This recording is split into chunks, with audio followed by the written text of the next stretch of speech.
Hello बच्चों, मैं Pankaj sir आपको 9th क्लास में सरफेस एरिया एंड वॉल्यूम का most important topic sphere start करा रहे हैं। सबसे पहले तो आप देखिए स्फीयर होता क्या है। Anything which is in the shape of this is called sphere, like ball, football,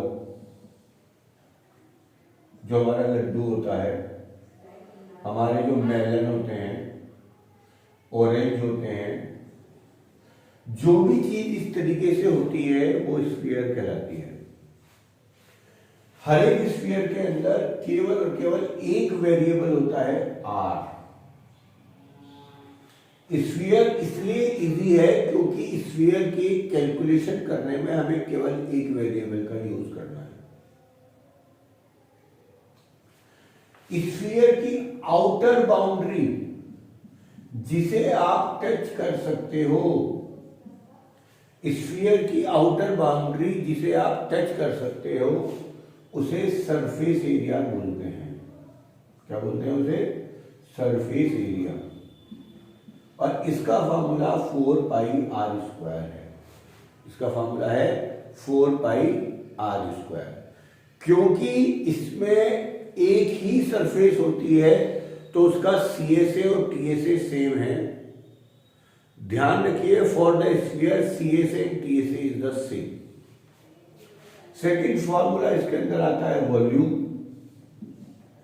इसके अंदर इसकी इनसाइड कैपेसिटी, इसके अंदर कितनी एयर आएगी, कितना वाटर आएगा, वो वॉल्यूम बताता है, जिसका फॉर्मूला होता है 4/3πr³। सब बच्चे वीडियो को पॉज करेंगे और स्फीयर के दो फार्मूले लिखेंगे, 4πr² for the sphere surface area and for the volume 4/3πr³। Clear? पहले पेपर पे केवल फिगर बनाकर आप दो फार्मूले लिखें। उसके बाद आपके पास आता है हेमिस्फीयर।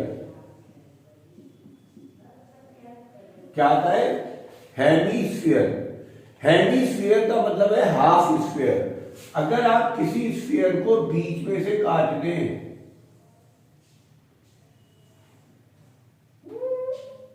इस तरीके से, तो ये जो सरफेस, ये जो बनता है, ये हेमिस्फीयर बनता है। क्लियर? रेडियस इसकी भी आर होनी है। इसका ये जो एरिया आप टच कर सकते हो दैट इज कॉल्ड CSA, और ये इसका हाफ होगा 2πr²। For the hemisphere total का सरफेस थी 4πr², तो हाफ की 4 का हाफ 2πr² हो जाएगा। बट इसका TSA डिफरेंट होगा क्योंकि TSA में बेस और जुड़ जाता है। तो ये उसका CSA है और इसका बेस क्योंकि एक सर्कल है πr² और ऐड हो जाता है, तो TSA का फॉर्मूला होता है 3πr²। हमेशा ध्यान रखिए TSA हमेशा बराबर होता है किसी भी बॉडी का CSA प्लस बेस। सिलेंडर के अंदर दो बेस होते हैं तो उसमें 2πr² ऐड होता है। कोन के अंदर एक बेस होता है तो उसमें केवल πr² ऐड होता है। और इसका वॉल्यूम इसका जस्ट हाफ होगा 2/3πr³। वीडियो को यहीं पे पॉज करें और एक पेपर पे पहले दोनों फार्मूले लिखें।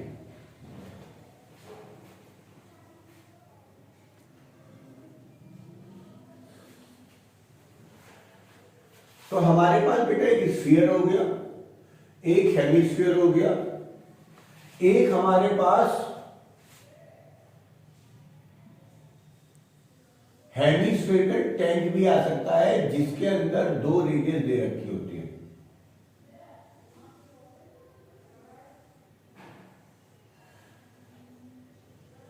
इसे हम होलो हेमिस्फीयर या टैंक बोलते हैं।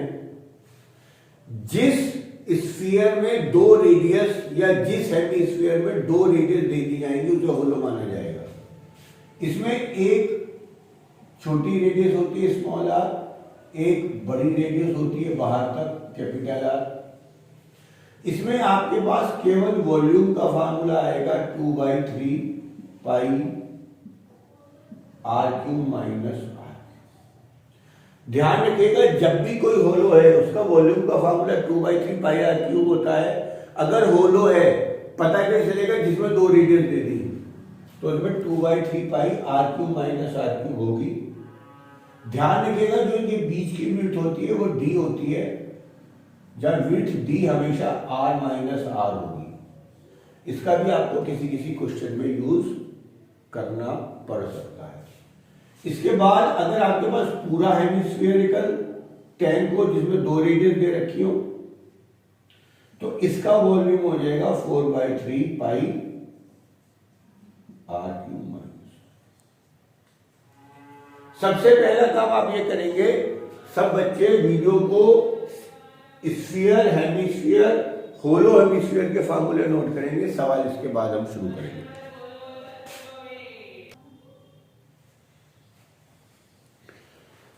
चलिए जी हम एनसीईआरटी एक्सरसाइज 13.8 क्वेश्चन नंबर 1 से स्टार्ट करा रहे हैं। एक स्फेरिकल बॉल की रेडियस 7 है, वॉल्यूम आपको बताना है, बहुत आसान है। Volume is equal to 4/3 pi r cube. R की वैल्यू 7 है। पहला आंसर आप पाई में दे सकते हैं, इसमें कोई परेशानी नहीं है, बट क्योंकि पाई में आपके पास 22/7 होता है, आगे लिख सकते हैं 777 88 इंटू 49/3 सेंटीमीटर क्यूब। अगर आपके पास एग्जाम में टाइम ना हो तो आप आंसर यहां छोड़ दीजिएगा, और अगर आप पे टाइम हो तो आप मल्टीप्लाई करके अपॉन 3 में आंसर छोड़िएगा, डेसिमल में निकालने की जरूरत नहीं। क्लियर? ये काम आप इसकी कैलकुलेशन बाकी घर से कर लेंगे। क्वेश्चन नंबर 2 कहता है volume of water displaced. Question number 2 में कहता है volume of water displaced. Volume of water displaced, question number 2 कहता है find the amount of water displaced. ध्यान रखिएगा सरफेस एरिया में जब भी पानी के अंदर आपके पास पानी भरा हुआ है, अगर आप पानी में सिलेंडर डालेंगे तो पानी का लेवल उठ जाता है। तो वाटर डिस्प्लेस्ड वॉल्यूम हमेशा वॉल्यूम जो भी उसके अंदर डाला है उसके बराबर होगा। अगर आप इसमें स्फीयर डालोगे तो स्फीयर के बराबर पानी डिस्प्लेस होगा, सिलेंडर डालोगे तो सिलेंडर के बराबर, और कोन डालोगे तो कोन के बराबर।